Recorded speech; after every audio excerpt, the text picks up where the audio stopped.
വിശദമായ റിപ്പോർട്ടുകളിലേക്ക്. സൊമാലിയൻ തീരത്ത് നാവികസേനയുടെ ചരിത്ര ദൗത്യം. കടൽ കൊള്ളക്കാർ റാഞ്ചിയ ലൈബീരിയൻ കപ്പൽ ഇന്ത്യൻ നാവികസേന മോചിപ്പിച്ചു. കമാൻഡോകളുടെ താക്കീതിൽ ഭയന്ന് കടൽ കൊള്ളക്കാർ പിന്മാറിയെന്ന് നാവികസേന അറിയിച്ചു. കപ്പലുടൻ സൊമാലിയൻ തീരം വിടും. ഇന്ത്യൻ നാവികസേനയുടെ മണിക്കൂറുകൾ നീണ്ട ദൗത്യത്തിനൊടുവിലാണ് കടൽ കൊള്ളക്കാർ റാഞ്ചിയ MV ലീല നോൾഫോക് കപ്പൽ മോചിപ്പിച്ചത്. ഏറ്റുമുട്ടലിലേക്ക് കടക്കാതെ കമാൻഡോകൾ നൽകിയ മുന്നറിയിപ്പിൽ കടൽ കൊള്ളക്കാർ കപ്പൽ ഉപേക്ഷിച്ചു പോയെന്ന് നാവികസേന അറിയിച്ചു. 15 ഇന്ത്യക്കാർ ഉൾപ്പെടെ 21 ജീവനക്കാരും സുരക്ഷിതർ. ഇന്നലെ വൈകിട്ടാണ് സൊമാലിയൻ തീരത്തുവെച്ച് ആയുധധാരികളായ 6 സംഘം കപ്പൽ റാഞ്ചിയെന്ന് നാവികസേനയ്ക്ക് സന്ദേശം ലഭിച്ചത്. പിന്നാലെ നാവികസേനാ വിമാനം കപ്പലിന്റെ ചലനദിശ നിരീക്ഷിച്ചു. വൈകിട്ടോടെ യുദ്ധക്കപ്പൽ INS ചെന്നൈയിൽ നിന്ന് ഹെലികോപ്റ്ററിൽ കമാൻഡോകൾ ചരക്ക് കപ്പലിനെ വളഞ്ഞു. സ്പീഡ് ബോട്ടിൽ കമാൻഡുകൾ ചരക്ക് കപ്പലിലേക്ക് എത്തുമ്പോഴേക്കും കടൽക്കൊള്ളക്കാർ കപ്പൽ ഉപേക്ഷിച്ചു മടങ്ങി. പിന്നീട് കപ്പൽ നാവികസേനയുടെ നിയന്ത്രണത്തിലായി. കൊള്ളക്കാർ കപ്പൽ റാഞ്ചിയെങ്കിലും കപ്പൽ പൂർണ്ണ നിയന്ത്രണത്തിലാക്കാൻ കഴിയാത്തതിനാൽ ജീവനക്കാർ സുരക്ഷിതരായിരുന്നു. ദൗത്യത്തിന്റെ ദൃശ്യം നാവികസേന പുറത്തുവിട്ടു. അറബിക്കടലിൽ നിരീക്ഷണം ശക്തമാക്കാൻ യുദ്ധക്കപ്പലുകൾക്ക് നാവികസേന നിർദ്ദേശം നൽകി. ഇതിനായി 4 കപ്പലുകളെയാണ് നാവികസേന വിന്യസിച്ചിരിക്കുന്നത്. 24 ഡൽഹി. KSRTCയിലെ ചെലവ് ചുരുക്കണമെന്ന് ഗതാഗത മന്ത്രി ഗണേഷ് കുമാർ. ചെലവ് ചുരുക്കാൻ വേണ്ട നിർദ്ദേശങ്ങൾ മാനേജ്മെന്റ് സമർപ്പിക്കണമെന്നും ലോക്കൽ പർച്ചേസ് പരമാവധി ഒഴിവാക്കണമെന്നും മന്ത്രി നിർദ്ദേശിച്ചു. മാനേജ്മെന്റുമായി നടന്ന ചർച്ചയിലാണ് മന്ത്രിയുടെ നിർദ്ദേശം. ഹരികൃഷ്ണൻ തിരുവനന്തപുരത്ത് നിന്ന് വിവരങ്ങളുമായി ചേരുന്നുണ്ട്. ഹരികൃഷ്ണൻ, വിവരങ്ങൾ എന്താണ്? മന്ത്രിയുടെ നിർദ്ദേശം എങ്ങനെ? വരുമാനം വർദ്ധിപ്പിക്കുന്നതിനൊപ്പം ചെലവ് കുറയ്ക്കാനുള്ള നടപടികൾ സ്വീകരിക്കുമെന്ന് ഗതാഗത വകുപ്പ് മന്ത്രിസ്ഥാനം ഏറ്റെടുത്ത സമയത്ത് തന്നെ ഗണേഷ് കുമാർ പറഞ്ഞിരുന്നു. അതിന്റെ ആദ്യ പടി എന്ന രീതിയിലാണ് ഈ ചെലവ് ചുരുക്കിയുള്ള പരിഷ്കാരം. KSRTCയിലെ ചെലവ് ചുരുക്കണമെന്ന് ഗതാഗത മന്ത്രി നിർദ്ദേശം നടത്തിയിരിക്കുന്നു. മാനേജ്മെന്റുമായി നടന്ന ചർച്ചയിലാണ് മന്ത്രി ഗണേഷ് കുമാർ ഇത്തരത്തിലൊരു നിർദ്ദേശം മുന്നോട്ട് വെച്ചിട്ടുള്ളത്. ചെലവ് ചുരുക്കാൻ വേണ്ട നിർദ്ദേശങ്ങൾ മാനേജ്മെന്റ് സമർപ്പിക്കണമെന്നാണ് പറയുന്നത്. അതേപോലെ തന്നെ ലോക്കൽ പർച്ചേസ് പരമാവധി ഒഴിവാക്കണമെന്നും ഇത്തരത്തിൽ പറയുന്നുണ്ട്. KSRTC ചെലവ് കുറയ്ക്കുന്നതിനും ഒരു തരത്തിലുള്ള വരുമാന ചോർച്ച ഉണ്ടാകാതിരിക്കാനുമുള്ള നടപടികൾ മനസ്സിലുണ്ടെന്ന് ആദ്യം തന്നെ മന്ത്രിസ്ഥാനം ഏറ്റെടുത്ത സമയത്ത് മാധ്യമങ്ങളെ കണ്ട സമയത്ത് തന്നെ KP ഗണേഷ് കുമാർ പറഞ്ഞിരുന്നു. അതിന്റെ ആദ്യ നടപടി എന്ന രീതിയിലാണ് ഇത്തരത്തിലൊരു നിർദ്ദേശം മുന്നോട്ട് വയ്ക്കുന്നത്. ഈ വരുമാനം വർദ്ധിപ്പിച്ചതുകൊണ്ട് മാത്രം കാര്യമില്ല, അതിനൊപ്പം ചെലവും വർദ്ധിച്ചാൽ കുഴപ്പത്തിലാകുമെന്നും പറയുന്നുണ്ട്. അതൊരു സാമ്പത്തിക ശാസ്ത്രമാണെന്ന് അത് തരത്തിൽ ആ രീതിയിൽ അത്തരത്തിൽ ചർച്ച ചെയ്യുകയും ചെയ്തതാണ്.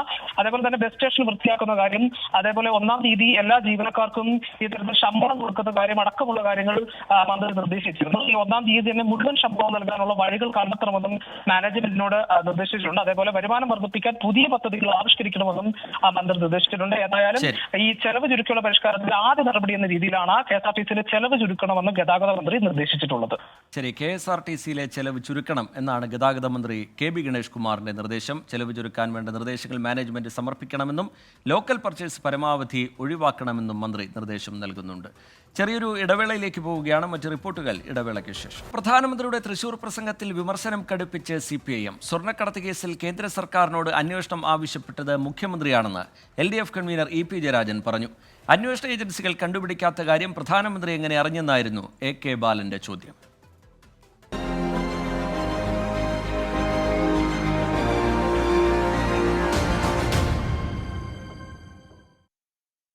സ്വർണ്ണക്കടത്തുമായി ബന്ധപ്പെട്ട് പ്രധാനമന്ത്രി തൃശൂരിൽ നടത്തിയ പ്രസ്താവനയെയാണ് CPIM രൂക്ഷമായി വിമർശിക്കുന്നത്. സ്വർണ്ണക്കടത്ത് കേസ് കൈകാര്യം ചെയ്യേണ്ടത് കേന്ദ്ര ഏജൻസികളാണ്. കേസ് അന്വേഷിക്കാൻ എന്തായിരുന്നു തടസ്സം? ആളെ പറ്റിക്കാൻ പൈങ്കിളി കഥകളുമായി ഇറങ്ങുകയാണ് പ്രധാനമന്ത്രിയും BJPയുമെന്ന് MV ഗോവിന്ദൻ. കേരളത്തിലും ഇന്ത്യയിൽ അങ്ങോളം ഇങ്ങോളവും നടക്കുന്ന വിമാനത്താവളങ്ങൾ കേന്ദ്രീകരിച്ച്, പ്രധാനമായിട്ട് അവിടെയാണ് കേന്ദ്രീകരിച്ച് നടക്കുന്ന സ്വർണ്ണക്കള്ളക്കടത്ത് കൈകാര്യം ചെയ്യേണ്ടത് ഒരു സംസ്ഥാന ഗവൺമെൻറ്റുമല്ല, പൂർണ്ണമായിട്ടും കേന്ദ്ര ഏജൻസികളാണ്. എല്ലാ കാര്യങ്ങളും നിർവഹിക്കാൻ ഉത്തരവാദപ്പെട്ടവർ കേന്ദ്ര ഏജൻസികളാണ്. അന്വേഷണം RSS BJP കേന്ദ്രങ്ങളിലേക്ക് നീണ്ടതോടെയാണ് കേസിലെ കഥാനായിക RSS ക്യാമ്പിലെത്തിയതെന്ന് LDF convener EP Jayarajan. ഇത് അവരിലേക്ക് BJP RSSലേക്ക് ഇതിൻ്റെ മുന നീണ്ടുപോയി. അങ്ങനെയാണല്ലോ ഇതിലെ കഥാനായിക RSSന്റെ ക്യാമ്പിലെത്തിയതും അവർ സംരക്ഷിച്ചതും അവർ ജോലി കൊടുത്തതും ഇപ്പോഴും അവർ കൊണ്ടു നടക്കുന്നതുമൊക്കെ. അതുകൊണ്ട് ഇപ്പോൾ അവരുടെ നേരേക്ക് ഇത് ചാടിക്കടന്നിരിക്കുകയാണ്. പ്രധാനമന്ത്രിയുടെയും അന്വേഷണ ഏജൻസികളുടെയും ഔദാര്യം മുഖ്യമന്ത്രിക്ക് ആവശ്യമില്ലെന്ന് CPIM കേന്ദ്ര കമ്മിറ്റി അംഗം AK ബാലൻ. 3 ഏജൻസികൾ 1 വർഷം അന്വേഷണം നടത്തി ചാർജ് ഷീറ്റ് കൊടുത്ത കേസുമായി ബന്ധപ്പെട്ടുകൊണ്ട് അതിൽ വരാത്തൊരു കാര്യം ബഹുമാനപ്പെട്ട പ്രധാനമന്ത്രി 2 പ്രാവശ്യമായി ഈ രൂപത്തിലുള്ള വെളിപ്പെടുത്തൽ നടത്തുകയാണ്. വനിതാ സംവരണ നിയമം നടപ്പാക്കാൻ കേന്ദ്ര സർക്കാരിന് ഇതുവരെ കഴിഞ്ഞിട്ടില്ലെന്നും ജനങ്ങളെ തെറ്റിദ്ധരിപ്പിക്കുകയാണെന്നും AK ബാലൻ ആരോപിച്ചു. 24 തിരുവനന്തപുരം. മുഖ്യമന്ത്രി സൂര്യനെപ്പോലെയാണെന്നും അടുത്തുപോയാൽ കരിഞ്ഞു പോകുമെന്നും CPIM സംസ്ഥാന സെക്രട്ടറി MV ഗോവിന്ദൻ. കറപുരളാത്ത കൈയാണ് മുഖ്യമന്ത്രിയുടേത്. അദ്ദേഹത്തിൻ്റേത് സംശുദ്ധ രാഷ്ട്രീയമാണെന്നും MV ഗോവിന്ദൻ പറഞ്ഞു. നിങ്ങൾ എന്തെല്ലാം അന്വേഷണം 6-7 ഏജൻസികൾ ചേർന്ന് കഴിഞ്ഞ അസംബ്ലി തെരഞ്ഞെടുപ്പിന് മുമ്പ് എല്ലാം കൂടി കുത്തിക്കലക്കി എന്തും ചെയ്യുന്ന നിലപാടിലേക്ക് എത്തിയിട്ട് നിങ്ങൾക്ക് മുഖ്യമന്ത്രിയിലേക്ക് എത്താൻ ഒരു വഴിയുണ്ടായിരുന്നില്ല. അതാ കാര്യം. പരിശുദ്ധമായ ഒരു രാഷ്ട്രീയത്തിൻ്റെ കറപുരളാത്ത ഒരു കൈയുടെ ഉടമയാണ് കേരളത്തിൻ്റെ മുഖ്യമന്ത്രി. അതുകൊണ്ടാണ് നിങ്ങൾക്ക് എത്താനാവാത്തത്. നിങ്ങൾക്ക് ആഗ്രഹിക്കാഞ്ഞിട്ടല്ല, BJP ആഗ്രഹിക്കാഞ്ഞിട്ടല്ല, UDF ആഗ്രഹിക്കാഞ്ഞിട്ടല്ല. പക്ഷേ ആഗ്രഹിച്ചാലും എത്താനാവാത്ത നിലയിലുള്ള അത്രയും ദൂരത്താണ്, സൂര്യനെ പോലെ. അതാ കാര്യം കേട്ടാ, കരിഞ്ഞു പോകും. പോലീസിനെ കടന്നാക്രമിച്ച് കണ്ണൂരിലെ CPIM. പഴയങ്ങാടി മർദ്ദനക്കേസിലെ അറസ്റ്റും M. വിജിൻ MLA-യോടുള്ള മോശം പെരുമാറ്റവുമാണ് പ്രകോപനത്തിന് കാരണം. കളക്ടറേറ്റ് പരിസരത്ത് ബോധപൂർവം പ്രകോപനമുണ്ടാക്കിയത് പോലീസെന്ന് LDF കൺവീനർ EP ജയരാജൻ കുറ്റപ്പെടുത്തി. SIക്കെതിരെ സിറ്റി പോലീസ് കമ്മീഷണർ അന്വേഷണത്തിന് ഉത്തരവിട്ടു. കണ്ണൂർ ACPക്കാണ് അന്വേഷണ ചുമതല. ആഭ്യന്തര വകുപ്പിനെതിരായ തുടർ പരാതികളിൽ മിതത്വം പാലിച്ച കണ്ണൂർ പാർട്ടി ഒടുവിൽ ന്യായീകരണ ലൈൻ കൈവിട്ടു. പഴയങ്ങാടിയിലെ കരിങ്കൊടി പ്രതിഷേധക്കാരെ മർദ്ദിച്ച കേസിൽ DYFI പ്രവർത്തകരെ വ്യാപകമായി വീടുകയറി പിടികൂടിയതും M. വിജിൻ MLA-ക്ക് സമരവേദിയിൽ കണ്ണൂർ ടൗൺ SI-യോട് പോരടിക്കേണ്ടി വന്നതുമാണ് ഒടുവിലത്തെ പ്രകോപനം. മർദ്ദനക്കേസിൽ പഴയങ്ങാടിയിലെ പാർട്ടിയിൽ അതൃപ്തി പുകഞ്ഞതോടെ നേരിട്ടിറങ്ങി CPIM ജില്ലാ സെക്രട്ടറി MV ജയരാജൻ. കേസെടുത്ത പോലീസിനോട് കേസെടുത്തത് കൊണ്ട് ഞങ്ങൾക്ക് പ്രത്യേകിച്ച് കലിപ്പൊന്നുമില്ല. പക്ഷേ ഇത് ശരിയാണോ എന്ന് നിങ്ങളൊന്ന് ആലോചിക്കണം. പോലീസ് രാജിന് നിന്നുതരില്ലെന്ന് Madayi area secretary V. Vinod. ഉൾപ്പെടെയുള്ളവരും ഇത് കർത്തവ്യമൂഢന്മാരെ പോലെ നിന്നതിന്റെ ഫലമായിട്ടാണ് ഇങ്ങനെ ഒരു അപകടകരമായിട്ടുള്ള സ്ഥിതിവിശേഷത്തിലേക്ക് നാട് പോയത് എന്ന് ഞങ്ങൾക്ക് അഭിപ്രായം ഉണ്ടായിരുന്നു. M. വിജിൻ MLA-യെ പ്രകോപനമില്ലാതെ കണ്ണൂർ ടൗൺ SI അപമാനിച്ചുവെന്നാണ് പാർട്ടിയിലെ പൊതുവികാരം. ഗുരുതര വീഴ്ച മറയ്ക്കാൻ പോലീസ് പ്രകോപനമുണ്ടാക്കിയെന്ന് LDF കൺവീനർ EP ജയരാജൻ. അത് പോലീസിൻ്റെ ഭാഗത്ത് വന്ന വീഴ്ച വന്നു. ആ വീഴ്ചയെ മറച്ചു വെക്കാൻ അവിടെ പ്രകോപനമുണ്ടാക്കുകയാണ് ഇവിടുത്തെ പോലീസ് ഉദ്യോഗസ്ഥൻ സബ് ഇൻസ്പെക്ടർ ചെയ്തത്. KGNA സമരത്തിൽ പങ്കെടുത്ത 100-ലധികം പേർക്കെതിരെ ഗുരുതര വകുപ്പുകൾ ചുമത്തി കേസെടുത്തതിലും പാർട്ടിയിൽ അതൃപ്തിയുണ്ട്. 24 കണ്ണൂർ. മനസ്സ് തുറന്ന് K. മുരളീധരൻ.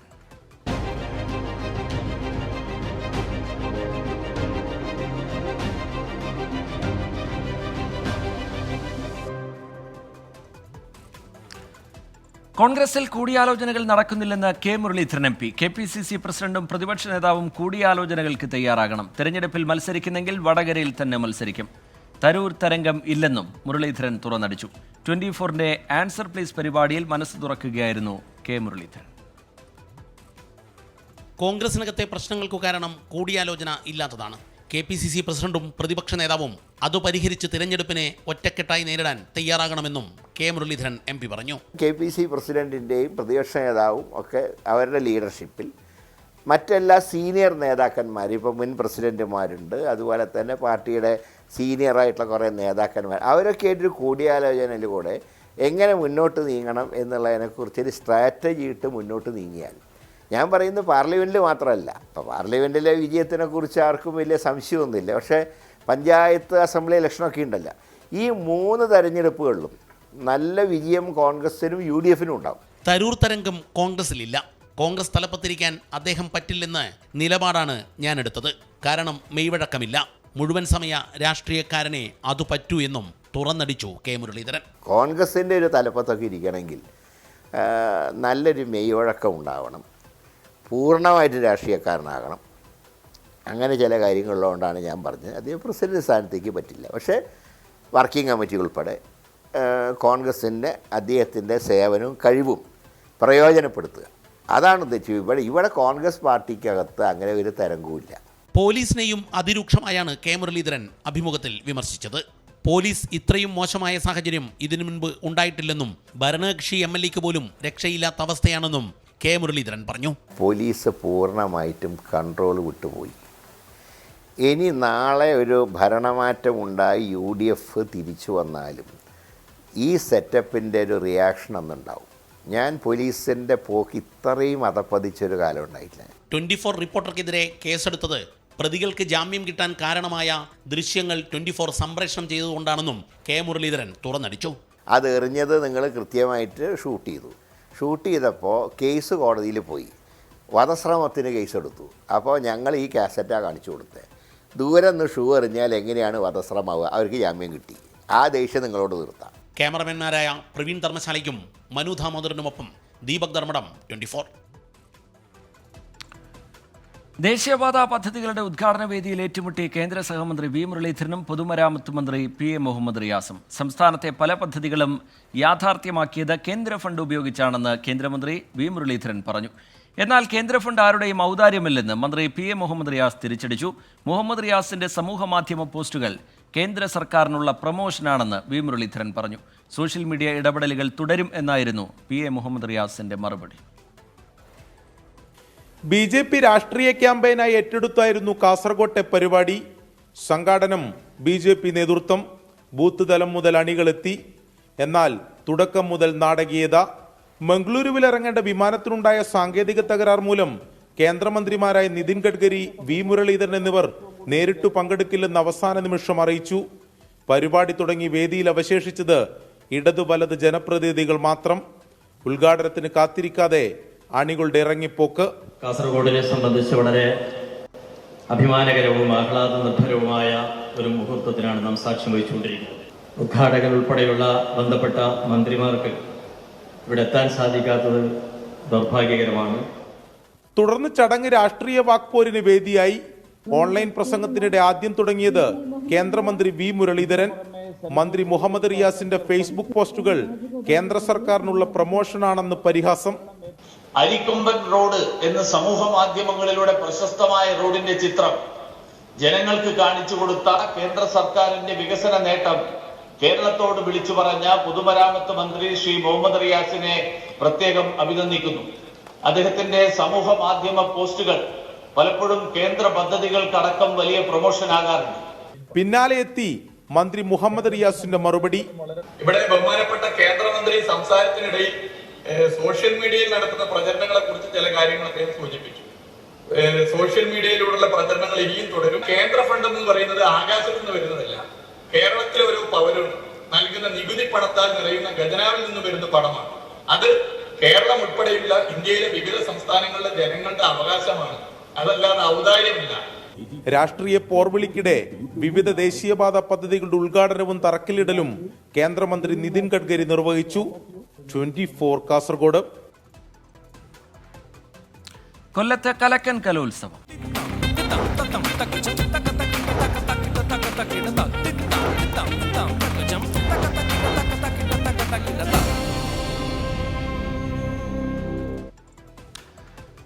സംസ്ഥാന സ്കൂൾ കലോത്സവത്തിൽ പോരാട്ടച്ചൂട്. നിലവിലെ ചാമ്പ്യന്മാരായ കോഴിക്കോടിനെ പിന്തള്ളി കണ്ണൂർ ജില്ലയുടെ കുതിപ്പ് തുടരുകയാണ്. 420 പോയിന്റോടെയാണ് കണ്ണൂരിന്റെ മുന്നേറ്റം. 405 പോയിന്റുമായി പാലക്കാടും കോഴിക്കോടുമാണ് രണ്ടാം സ്ഥാനത്തുള്ളത്. ആതിഥേയരായ കൊല്ലം 404 പോയിന്റുമായി മൂന്നാം സ്ഥാനത്ത് തൊട്ടു പിന്നിൽ ഉണ്ട്.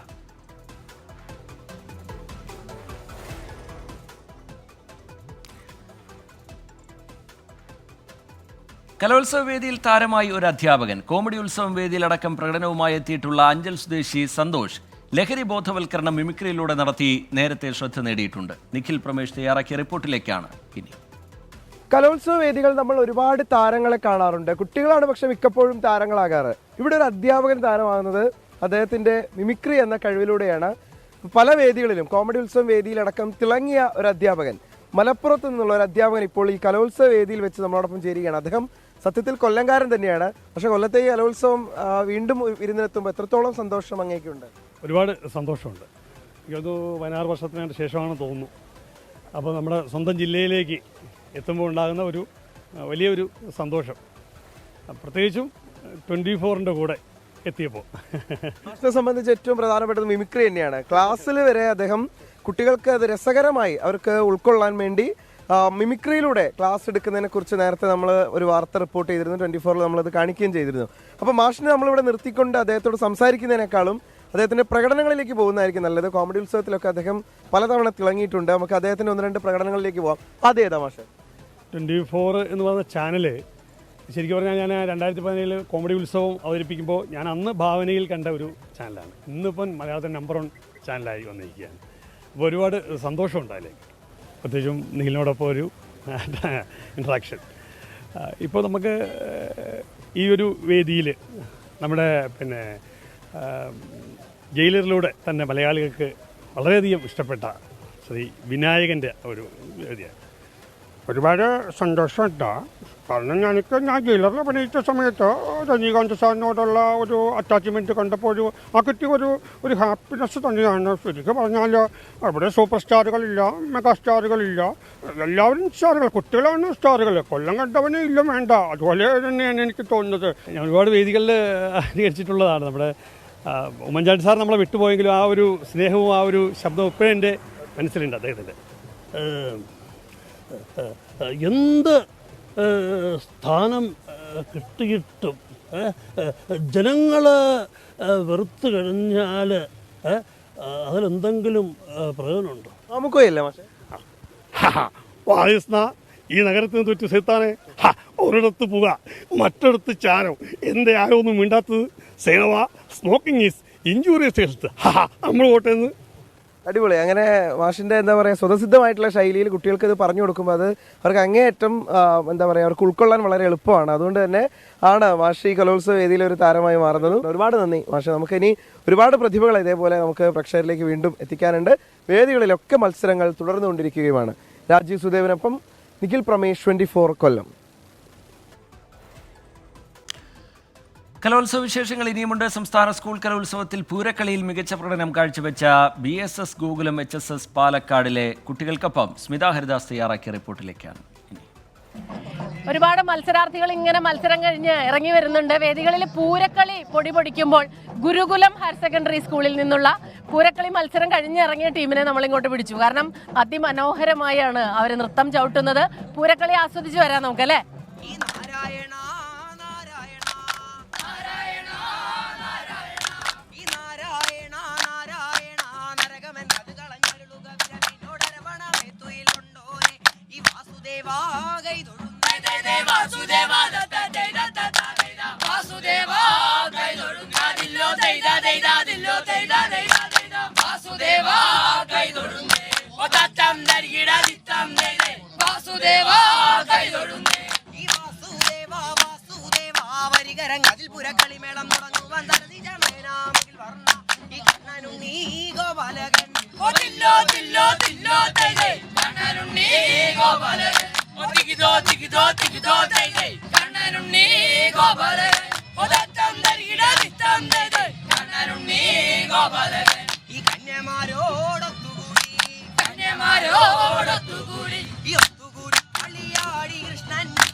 ഈ ഗുരുകുലം സ്കൂളിനെ പറ്റി പറഞ്ഞാൽ നമുക്കറിയാലോ, എല്ലാ വർഷവും അവരിങ്ങനെ ഓരോ പ്രാവശ്യവും ഉയരത്തിലെത്തുന്നു, 1ാം സ്ഥാനത്തെത്തുന്നു. ഇത്തവണ വളരെ ആവേശത്തിലാ അല്ലേ? ആരാ ഇത് പഠിപ്പിച്ചതൊക്കെ? സജി സാർ. ഈ പൂരക്കളി സ്ഥിരമായിട്ട് നിങ്ങൾ ഇറങ്ങിൽ എത്തിക്കുന്നുണ്ടോ അതോ ഇത്തവണയാണോ? ഈ വർഷമാണ് ഹൈസ്കൂൾ ഇറങ്ങിയത്, കഴിഞ്ഞ വർഷം തൊട്ട് ഹയർ സെക്കൻഡറി. നല്ല എനർജി ലെവൽ വേണം അല്ലേ? അടിപൊളി. എത്ര ദിവസത്തെ പ്രാക്ടീസ് ഒക്കെയാ? 7 മാസം. അപ്പൊ നിങ്ങൾ ഇത്തവണ പൊളിക്കും. മത്സരത്തിന്റെ ഇത് വന്നിട്ടില്ല അല്ലെ, വരാനിരിക്കണേ ഉള്ളൂ. അപ്പൊ നിങ്ങളുടെ സ്കൂൾ ഇത്തവണ കപ്പടിക്കോ? ഉറപ്പായിട്ടും അടിക്കും. അപ്പൊ അതാണ് പൂരക്കളിയുടെ വിശേഷങ്ങളുമായിട്ട് ഗുരുകുലം ഹയർ സെക്കൻഡറി സ്കൂളാണ് അല്ലെ, PMS ഗുരുകുളം BSS ഗുരുകുലം ഹയർ സെക്കൻഡറി സ്കൂൾ. അപ്പൊ അത് നോട്ട് ചെയ്ത് വെച്ചോ, ഉറപ്പായിട്ട് അവര് കപ്പടിക്കുന്ന പറയുന്നത്. അൽ മുക്തദിർ ഗ്രൂപ്പ് ജ്വല്ലറീസിൽ സ്വർണ്ണ നാണയ പദ്ധതിക്ക് തുടക്കമായി. അൽ ഫത്ത് എന്ന് പേരിട്ടിരിക്കുന്ന പദ്ധതി അൽ മുക്താദിർ ഇടപ്പള്ളി ഷോറൂമിൽ Al Muqtadir group chairman doctor Muhammad Mansoor Abdul Samad Salam launch ചെയ്തു. ഇരട്ടി സ്വർണം പദ്ധതിയുടെ വിജയികൾക്ക് വൈപ്പിൻ MLA KN ഉണ്ണികൃഷ്ണൻ സമ്മാനങ്ങൾ വിതരണം ചെയ്തു. കലോത്സവത്തിൽ മികച്ച പ്രകടനം നടത്തുന്ന വിദ്യാർത്ഥികൾക്ക് 24മായി സഹകരിച്ച് 40 സ്വർണ്ണ നാണയങ്ങൾ വിതരണം ചെയ്യുമെന്ന് group chairman doctor Muhammad Mansoor Abdul Samad പറഞ്ഞു. കേരളത്തിലെ എല്ലാ ജില്ലകളിൽ നിന്നുള്ള വിദ്യാർത്ഥികൾ പങ്കെടുക്കുന്ന ഈ മംഗളകരമായ ഈ ചടങ്ങിൽ അതിന് 24 ചാനൽ നൽകിയിരിക്കുന്ന പ്രാധാന്യത്തിന് ആദ്യമായി ഞാൻ അവരെ അഭിനന്ദിക്കുകയാണ്. ഞങ്ങൾ കേരളത്തിൻ്റെ തലമുറകൾക്ക് ഒരു സുരക്ഷിതവും കാലാകാലം സൂക്ഷിക്കാൻ പറ്റുന്നതുമായ ഒരു സമ്മാനം, സ്വർണ്ണത്തിൽ ഒരു നാണയം അവർക്ക് ഈ വിദ്യാർത്ഥികളുടെ വിന്നേഴ്സിന് ഞങ്ങളും 24 ചാനലും ചേർന്നുകൊണ്ട് നൽകാൻ തീരുമാനിച്ചിരിക്കുകയാണ്. നോക്കാം ചില വാർത്തകൾ ചുരുക്കത്തിൽ. എറണാകുളം DCC പ്രസിഡന്റിനെ കയ്യേറ്റം ചെയ്ത യൂത്ത് കോൺഗ്രസ് നേതാക്കൾക്കെതിരെ നടപടി. യൂത്ത് കോൺഗ്രസ് തൃക്കാക്കര വെസ്റ്റ് മണ്ഡലം പ്രസിഡന്റ് PN നവാസ്, നിസാമുദ്ദീൻ എന്നിവരെ 6 മാസത്തേക്ക് പാർട്ടിയിൽ നിന്ന് പുറത്താക്കി. ബംഗാളിൽ എൻഫോഴ്സ്മെന്റ് ഡയറക്ടറേറ്റ് സംഘത്തിന് നേരെയുണ്ടായ ആക്രമണത്തിൽ 3 ഉദ്യോഗസ്ഥർക്ക് ഗുരുതര പരിക്ക്. 1000-ഓളം പേരടങ്ങുന്ന സംഘമാണ് ആക്രമിച്ചതെന്ന് ED അറിയിച്ചു. കൊലപ്പെടുത്തുക എന്ന ലക്ഷ്യത്തോടെയായിരുന്നു ആക്രമണമെന്നും പോലീസിൽ പരാതി നൽകിയെന്നും അന്വേഷണ സംഘം. താമരശ്ശേരിയിൽ വിദ്യാർത്ഥികൾ തമ്മിൽ ഏറ്റുമുട്ടൽ. താമരശ്ശേരി ഹയർ സെക്കൻഡറി സ്കൂളിലെ വിദ്യാർത്ഥികളാണ് ഏറ്റുമുട്ടിയത്. 2 പേർക്ക് പരിക്കേറ്റു. പട്ന ഹൈക്കോടതിയിൽ ബോംബ് ഭീഷണി. ഇമെയിൽ വഴിയാണ് ഭീഷണി സന്ദേശം എത്തിയത്. കോടതിയിലും പരിസരത്തും ATS സംഘം പരിശോധന നടത്തി. അടിമാലി തേക്കടി ദേശീയപാതയിൽ കൂറ്റൻ പാറ റോഡിലേക്ക് പതിച്ചു. വാഹനങ്ങൾ ഇല്ലാതിരുന്നതിനാൽ വലിയ അപകടം ഒഴിവായി.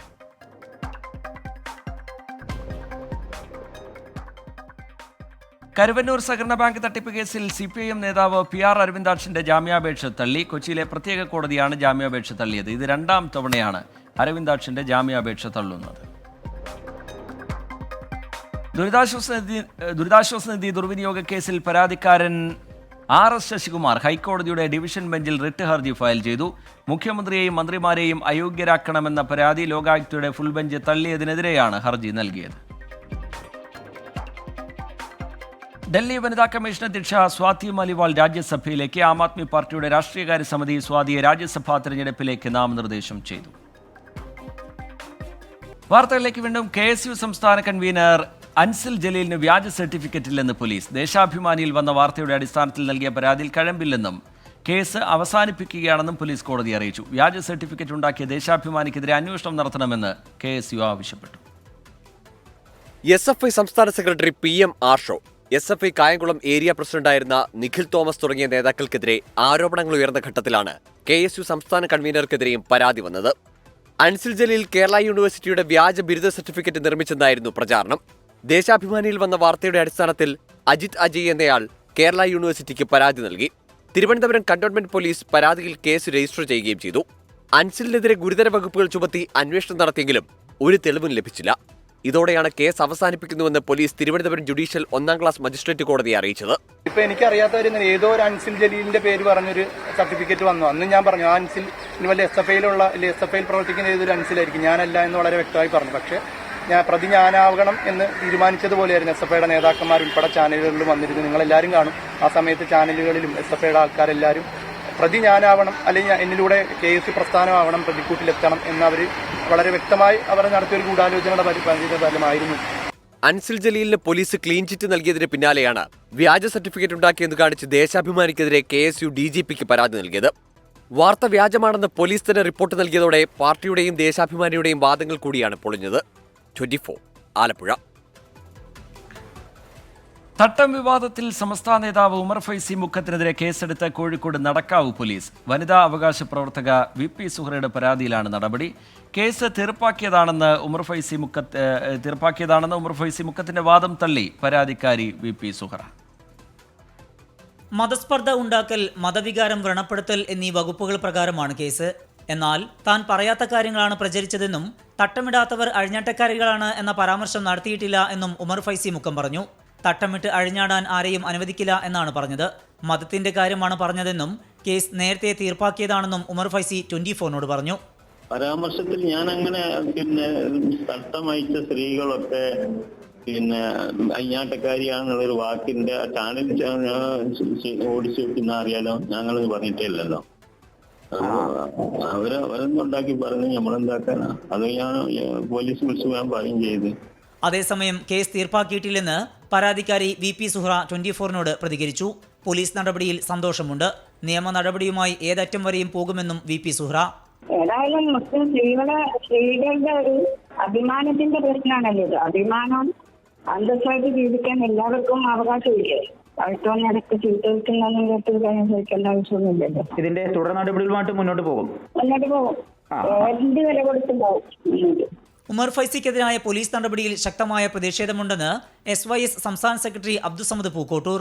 നോൺ ബെയിലബിളായി ഇങ്ങനെ കേസെടുക്കുക എന്നൊക്കെ പറയുമ്പോൾ ഒരു പണ്ഡിതൻ ഒരു പക്ഷേ മതനിയമം പറഞ്ഞിട്ടുണ്ടാവും. അത് പക്ഷേ അദ്ദേഹത്തിൻ്റെ വാചകത്തിൽ അദ്ദേഹം പറഞ്ഞ വാചകം ഞാൻ ഓർക്കുന്നത്, അഴിഞ്ഞാട്ടക്കാരാണ് തട്ടം ധരിക്കാത്ത. സ്വാഭാവികമായും മതനിയമങ്ങൾ പാലിക്കാത്തവർ മതപരമായ നിയമത്തിൻ്റെ ചട്ടക്കൂട് പൊളിച്ച് പുറത്തു പോകുന്നവരാണ് എന്ന അർത്ഥത്തിലായിരിക്കാം അദ്ദേഹം പറഞ്ഞിട്ടുള്ളത്. അത് അദ്ദേഹം ആരെയും ദ്രോഹിക്കാൻ വേണ്ടിയോ അതല്ലെങ്കിൽ അവരെ അപമാനിക്കാൻ വേണ്ടിയോ ഒരാളെ പേരെടുത്ത് പറഞ്ഞല്ലോ, പൊതുകാര്യം പറഞ്ഞതാണ് എന്ന് ഞാൻ മനസ്സിലാക്കുന്നു. VP സുഹ്റ മതസ്പർദ്ധ ഉണ്ടാക്കി എന്നാരോപിച്ച് സംസ്ഥാന യുവജന വിഭാഗമായ SYSഉം നല്ലളം സ്കൂളിലെ PTA പ്രസിഡന്റ് ഷാഹുൽ ഹമീദും നൽകിയ പരാതിയും നിലനിൽക്കുന്നുണ്ട്. 24 കോഴിക്കോട്. ലോക്സഭാ തെരഞ്ഞെടുപ്പിൽ 3 സീറ്റ് ആവശ്യം തുറന്നു പറഞ്ഞ് ജോസ് കെ മാണി. കേരള കോൺഗ്രസിന് അധിക സീറ്റിന് അർഹതയുണ്ട്. തെരഞ്ഞെടുപ്പിൽ 3 സീറ്റുകൾ വരെ ലഭിക്കാൻ യോഗ്യതയുണ്ടെന്നും ജോസ് കെ മാണി പറഞ്ഞു. 3 സീറ്റെന്ന ആവശ്യത്തിൽ ഉറച്ചു നിൽക്കുകയാണ് കേരള കോൺഗ്രസ്. കോട്ടയം സീറ്റിന് പുറമെ മറ്റ് 2 സീറ്റുകൾ കൂടി വേണമെന്ന ആവശ്യമാണ് സംസ്ഥാന സെക്രട്ടേറിയറ്റിലും ഉയർന്നു വന്നത്. കേരള കോൺഗ്രസ് എമ്മിന് കൂടുതൽ സീറ്റിന് യോഗ്യതയുണ്ട്. സമയമാകുമ്പോൾ ഇക്കാര്യം മുന്നണിയിൽ ആവശ്യപ്പെടാനാണ് പാർട്ടി തീരുമാനം. കേരള കോൺഗ്രസ് പാർട്ടിയെ സംബന്ധിച്ചോളം കോട്ടയം ലോക്സഭാ മണ്ഡലം അത് പ്രതിദാനം ചെയ്യുന്നത് കേരള കോൺഗ്രസ് തന്നെയാണ്. അപ്പോൾ അതിനകത്തൊരു വ്യത്യാസം വരേണ്ട കാര്യമില്ല. പക്ഷേ എന്നിരുന്നാലും നമുക്കറിയാം ഇതിൻ്റെ സീറ്റുകളും നമ്പറും സംബന്ധിച്ചും കോട്ടയം ഇനി അഡീഷണൽ എന്താണ് ഇതെന്നുള്ളത് ബന്ധപ്പെട്ട് അത് LDFിലാണ് ചർച്ച ചെയ്തത്. അപ്പോൾ LDFിൽ ആ ചർച്ച ചെയ്ത് തീരുമാനം വരേണ്ടതുണ്ട്. തെരഞ്ഞെടുപ്പ് പ്രവർത്തനങ്ങളിലേക്ക് പാർട്ടി കടന്നു കഴിഞ്ഞു. കോട്ടയത്ത് മാത്രമല്ല മറ്റ് സ്ഥലങ്ങളിലും പ്രവർത്തനങ്ങൾ സജീവമാണ്. കേന്ദ്ര സർക്കാരിനെതിരായ നിലപാടുകൾ ഉയർത്തിക്കാട്ടി ലോക്സഭാ തെരഞ്ഞെടുപ്പിനെ നേരിടാൻ ഒരുങ്ങുകയാണ് കേരള കോൺഗ്രസ്. NDAയുടെ ക്യാമ്പയിൻ മോദി ഗ്യാരണ്ടി എന്ന 2024 ലോക്സഭയായി ബന്ധപ്പെട്ട ആ ഗ്യാരണ്ടി എന്ന് പറയുന്നത് വെറും പാഴ്വാക്കായി.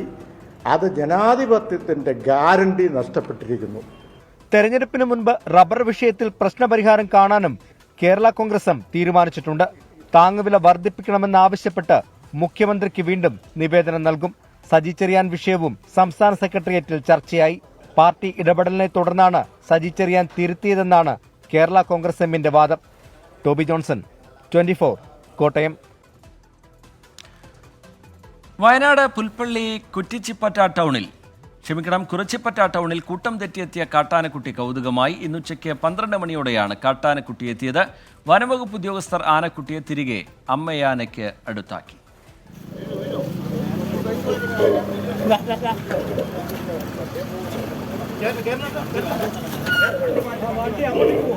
വനമേഖലയോട് ചേർന്ന കുറിച്ചിപ്പറ്റയിൽ നിന്നാണ് ഈ കാഴ്ച.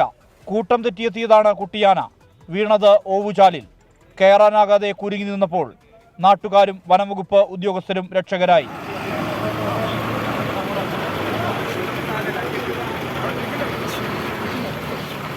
അധികം അകലെയല്ലാതെ കാട്ടിൽ കാട്ടാനക്കൂട്ടം ഉണ്ടായിരുന്നു. ഒടുവിൽ വനപാലകർ കുട്ടിയാനയെ അമ്മയാനയുടെ അരികിലേക്കാക്കി. ഒരു പരിക്കും ഇല്ലെന്നത് ആശ്വാസം. 24 വയനാട്. പട്ടേക്കാട് ജാമിയ നൂരിയ സമ്മേളനത്തിൽ നിന്ന് മാറ്റി നിർത്തപ്പെട്ട സമസ്ത നേതാക്കൾ സദസ്സിലെത്തി.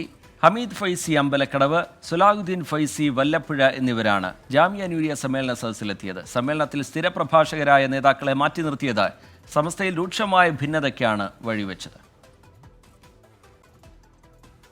സമ്മേളനത്തിലെ പ്രഭാഷകരുടെ പട്ടികയിൽ നിന്ന് മാറ്റി നിർത്തപ്പെട്ട നേതാക്കളാണ് ശ്രോതാക്കളായി ജാമ്യയിലെത്തിയത്. ജാമ്യ വിദ്യാർത്ഥികളും മാനേജ്മെന്റും ചേർന്ന് ഇവരെ സ്വീകരിച്ചു. സമ്മേളനത്തിലെ സ്ഥിരം പ്രഭാഷകരായ SYS working president Hameed Faizy Ambalakkadavu, Swalahuddeen Faizy Vallapuzha, Sathar Panthalloor തുടങ്ങിയ നേതാക്കളെ മാറ്റി നിർത്തിയത് സമസ്തയിൽ രൂക്ഷമായ ഭിന്നതയ്ക്കിടയാക്കിയിരുന്നു. ജാമിയ പൂർവ്വ വിദ്യാർത്ഥി സംഘടനകളും സമസ്ത പോഷക ഘടകങ്ങളും ലീഗിനെതിരെ പ്രതിഷേധ വാർത്താക്കുറിപ്പും ഇറക്കിയിരുന്നു. അതിനിടയിലാണ് നേതാക്കൾ സമ്മേളന സദസ്സിലെത്തിയത്. പാണക്കാട് സാദിഖലി തങ്ങൾ ഇടപെട്ടാണ് നേതാക്കളെ മാറ്റി നിർത്തിയത് എന്നാണ് ആരോപണം. അമ്പലക്കടവിന്റെയും സത്താർ പന്തലൂരിന്റെയും പ്രതികരണങ്ങൾ ലീഗിനെ പലപ്പോഴായി പ്രതിരോധത്തിലാക്കിയിരുന്നു. 24 മലപ്പുറം. വാർത്തകളിലേക്ക് വീണ്ടും. തിരുവനന്തപുരം പുതിയതുറയിൽ 4ാം ക്ലാസ്സുകാരന് നേരെ തെരുവുനായുടെ ആക്രമണം. കടപ്പുറത്ത് കളിക്കുകയായിരുന്ന കുട്ടിയെ 7ഓളം തെരുവുനായകൾ കൂട്ടമായി ആക്രമിക്കുകയായിരുന്നു. ഗുരുതരമായി പരിക്കേറ്റ കുട്ടിയെ SIT ആശുപത്രിയിൽ പ്രവേശിപ്പിച്ചു. ഹരികൃഷ്ണൻ തിരുവനന്തപുരത്ത് നിന്ന് വിവരങ്ങളുമായി ചേരുന്നുണ്ട്. ഹരികൃഷ്ണൻ, എപ്പോഴാണ് ഈ സംഭവം? കുട്ടിയുടെ ആരോഗ്യനില എങ്ങനെയുണ്ട് ഹരികൃഷ്ണൻ? ഇന്ന് വൈകിട്ട് 3:30 കൂടിയാണ് ഈ സംഭവം ഉണ്ടാകുന്നത്. ഈ പുതിയതുറ ചെക്കിട്ടവിളാകം സ്വദേശിയാണ് ഈ കുട്ടി. ഈ ചെക്കിട്ടവിളാകം സിലുവയ്യൻ അജിത ദമ്പതിമാരുടെ മകനാണ് സിജോ, 8 വയസ്സ്. ഈ സെന്റ് നിക്കോളാസ് സ്കൂളിലെ വിദ്യാർത്ഥിയാണ്. ഇന്ന് വൈകിട്ട് ഈ സ്കൂൾ വിട്ടു വന്നതിന് ശേഷം കടപ്പുറത്ത് കളിക്കാൻ പോയതാണ് ഈ കുട്ടി. ഈ കളിക്കുന്നതിനിടയിൽ 7ഓളം തെരുവ് നായ്ക്കൾ കടിച്ചു എന്നുള്ളതാണ് പ്രധാനപ്പെട്ട കാര്യം. ഗുരുതരമായി കുട്ടിക്ക് പരിക്കേറ്റു എന്നുള്ളതാണ്. 12ഓളം മുറിവുകളുണ്ട്. ഈ ഗുരുതരമായി പരിക്കേറ്റ കുട്ടിയെ സമീപത്തെ ആശുപത്രിയിൽ മാതാപിതാക്കൾ എത്തിച്ചെങ്കിലും പരിക്ക് ഗുരുതരമായതിനാൽ SIT ആശുപത്രിയിലേക്ക് എത്തിക്കാൻ ആശുപത്രി അധികൃതർ നിർദ്ദേശിക്കുകയായിരുന്നു. അതനുസരിച്ചാണ് SIT ആശുപത്രിയിലേക്ക് ചികിത്സയ്ക്കായി എത്തിച്ചത്. നിലവിൽ കുട്ടിയുടെ പരിക്കുകൾ ഗുരുതരമാണ് എന്നാണ് മനസ്സിലാക്കാൻ സാധിക്കുന്നത്. ശരീരത്തിന്റെ പിൻഭാഗത്തടക്കം ഗുരുതരമായ പരിക്കുകളുണ്ട് എന്നുള്ളതാണ് മനസ്സിലാക്കാൻ സാധിക്കുന്നത്. മറ്റു വിവരങ്ങൾ ലഭ്യമായിട്ടില്ല. ശരി, ഹരികൃഷ്ണൻ തിരുവനന്തപുരത്ത് നിന്ന് വിവരങ്ങൾ നൽകുകയായിരുന്നു. ഡൽഹിയിലെ കേരളത്തിന്റെ പ്രത്യേക പ്രതിനിധി KV തോമസിന് പ്രൈവറ്റ് സെക്രട്ടറിയെ നിയമിച്ച് സർക്കാർ ഉത്തരവിറക്കി. Advocate K. റോയ് വർഗീസിനെയാണ് നിയമിച്ചത്. നിയമനത്തിന് 2023 ജനുവരി 27 മുതലുള്ള 1 വർഷത്തെ മുൻകാല പ്രാബല്യം നൽകിയിട്ടുണ്ട്. ക്യാബിനറ്റ് മന്ത്രിയുടേതിന് തുല്യമായ തസ്തികയാണ് ഡൽഹിയിലെ സർക്കാർ പ്രതിനിധിയുടേതും. ഇത് പ്രകാരമുള്ള KV തോമസിന്റെ അപേക്ഷ പരിഗണിച്ചാണ് സർക്കാരിന്റെ തീരുമാനം.